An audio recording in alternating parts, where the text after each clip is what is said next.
So let's take a detailed look at this college doubles point, and I'm going to show you what you can copy to improve your doubles.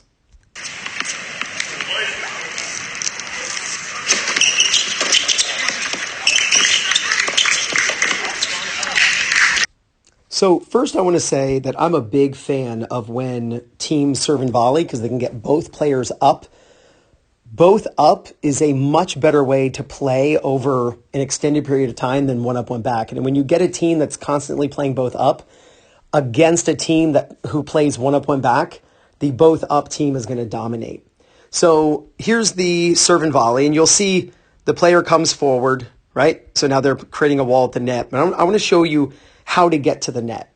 The first thing to understand is you must split step in no man's land. You're not going to be able to get up to the service line or farther in by the time the opponent makes contact with the ball. You should be split stepping every time your opponent hits. And unless your serve goes really slowly, which in that situation you wouldn't want to serve and volley anyway, but you're only going to get to around the middle of no man's land, which you can see here. That's where he's split stepping. Watch the server, takes 2 steps and then split steps. And he has to split step because that's when the opponent's making contact with the ball. So you have to split step. And the landing, by the way, of the split step is just after your opponent hits the ball.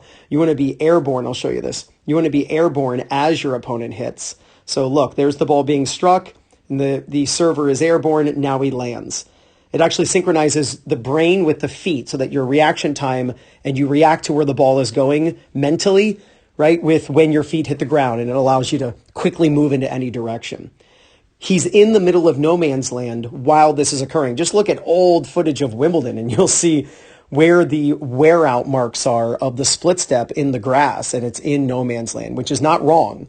Now, because of this, because the server is coming in, the returner knows he has to get the ball low and make it land around the service line. If you can get your return to land around the service line or just past the service line, you're going to be getting it low to the server's feet. And you will see that's exactly what he does. He gets the ball to land just in front of the service line, and he gives him a half volley.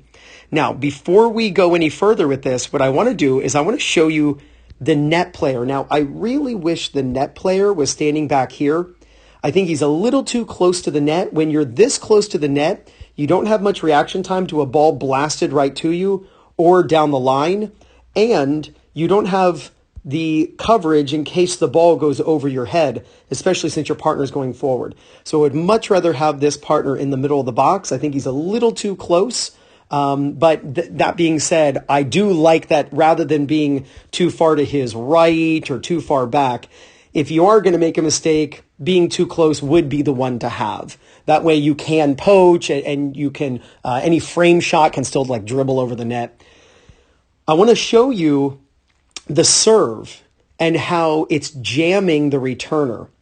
When you are the net player and you're looking at the returner, when you see the returner getting jammed, you need to cover this center doubles window. This window, by the way, is where the vast majority of balls go in doubles. A small majority of balls actually go to the alley. The vast majority of balls go through this window. It's really literally like a window where the ball goes through this center area. So since the net player sees the returner in trouble, he then scoots to his left to cover more of the middle. It's going to be very difficult, and just look at the returner.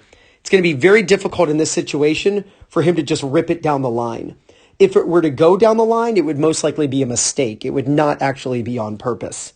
So he's going to give up the alley, and he's going to assume the ball's going to get pulled cross court, especially because it's an outside ground stroke. When the ball's on the outside of the body, near the outside of the court, the ball is typically hit back cross court. We'll talk about that in a couple seconds here about inside and outside ground strokes.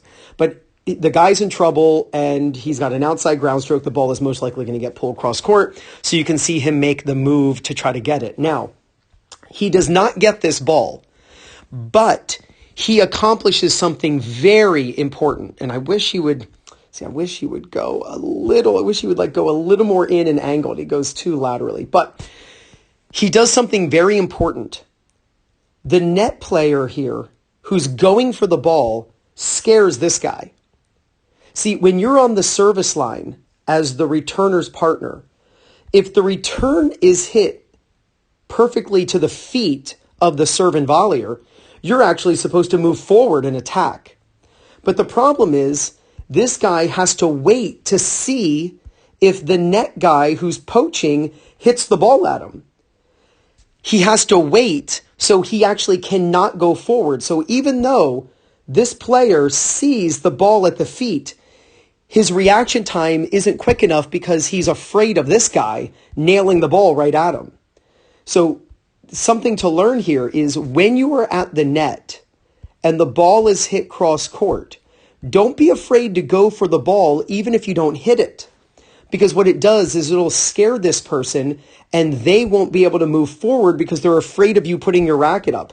Like here comes the racket for the net player poaching, and this guy thinks, oh no, I'm going to get killed. He doesn't know at this very moment that the ball is not going to be hit, so his feet stay very still.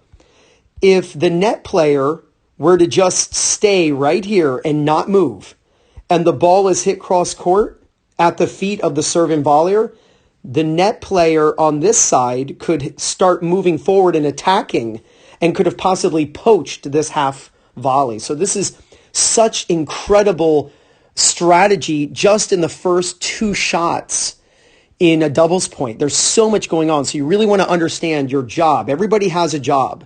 The server has a job. The returner has a job. The net player has a job. The returner's partner has a job. You got to know your job. You got to know the other players' jobs. And then your job actually plays off of theirs.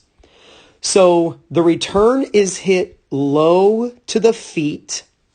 Now, because this player attacked and tried to poach, they are completely out of position for this next shot.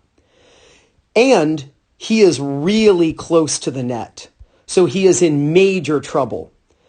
When you are playing doubles and you have a half volley, you have to lift the ball, your partner's really tight to the net, you need to buy yourself time. You need to buy your partner time so that he has or she has time to recover and get back onto their side of the court. So when you have a half volley in doubles or a low volley, it's best the vast majority of the time to hit the ball back to the person who's farthest from you. Because if you were to hit the ball, I should make that green as in the right shot. If he were to pop this ball up to the net player is going to nail the partner at the net. So when you are playing doubles, you have to know if your partner's out of position, and this guy is out of position. So the ball must go back cross court. That buys the net player time to move over, and that's exactly what he does. He hits the ball cross court, and then look, that gives the partner time to move all the way back. So that's a really great understanding of what to do in that situation.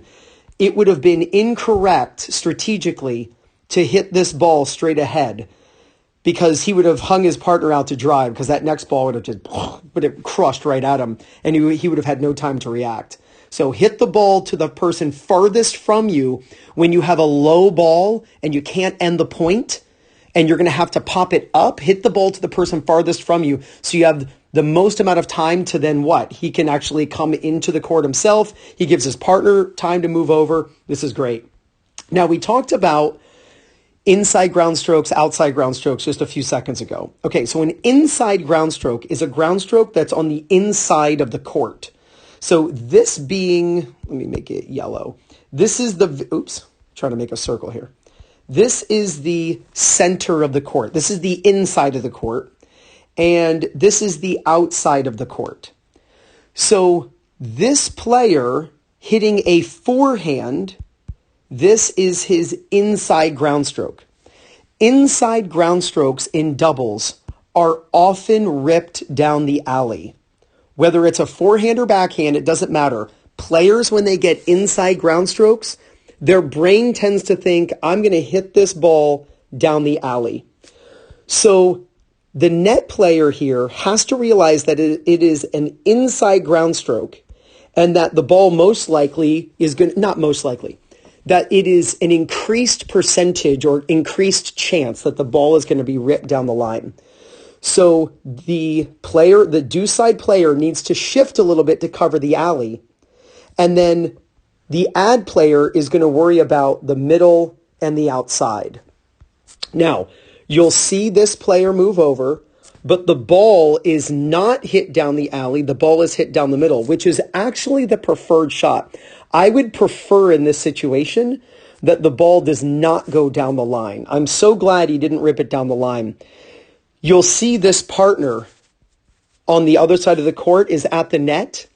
And if the baseliner were to hit it down the line, if the net player gets it, it's going to be an easy shot down the middle between those two players. So I'm glad that he's actually trying to hit it down the middle. It's going to be a higher percentage shot than trying to like hit a Rafael Nadal topspin ball off the court over there. But when you hit down the middle, and we've all heard down the middle solves the riddle, when you hit it down the middle, you've got to keep it really low, really low. He doesn't do that. I think he shanks it a little bit. Just looking at his shot, it looks like the racket twists at contact and he shanks it. And he gives the net player a high ball. Now, this is the most common aiming strategy mistake I see in recreational doubles. You got a net player who's got a high ball, right? So the contact is higher than his head, right? He's got a high ball, whether it's head level or slightly higher. He's got a high ball, and there are basically three places he could hit this ball. He could hit this ball back to the baseliner. He could hit it through the middle, or he could hit it low at the feet of the net player.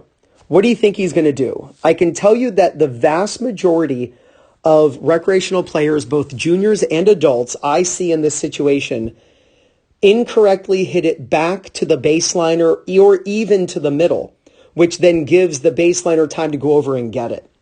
You need to hit this ball at the feet of the net player.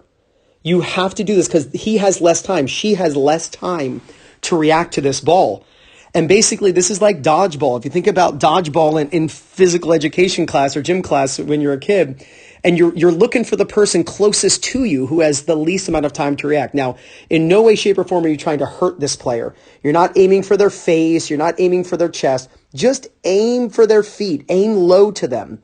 And that's exactly what he does. You're not trying to hurt them. You're just trying to hit it low to them. And that's what he does. And he actually hits the guy in the leg, and the point is over. So let's watch the point again in its entirety, but I'm going to actually show it to you in slow motion so that you can see it in a way that allows your brain to kind of catch up with what we already talked about, and then I'll show you at full speed.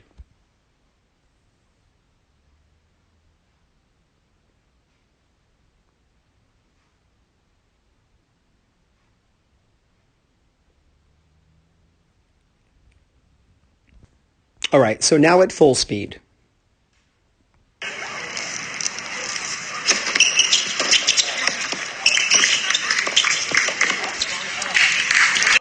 Thanks for watching. If you have any questions, throw them in the comments below and be sure to tag your doubles partner. Good luck.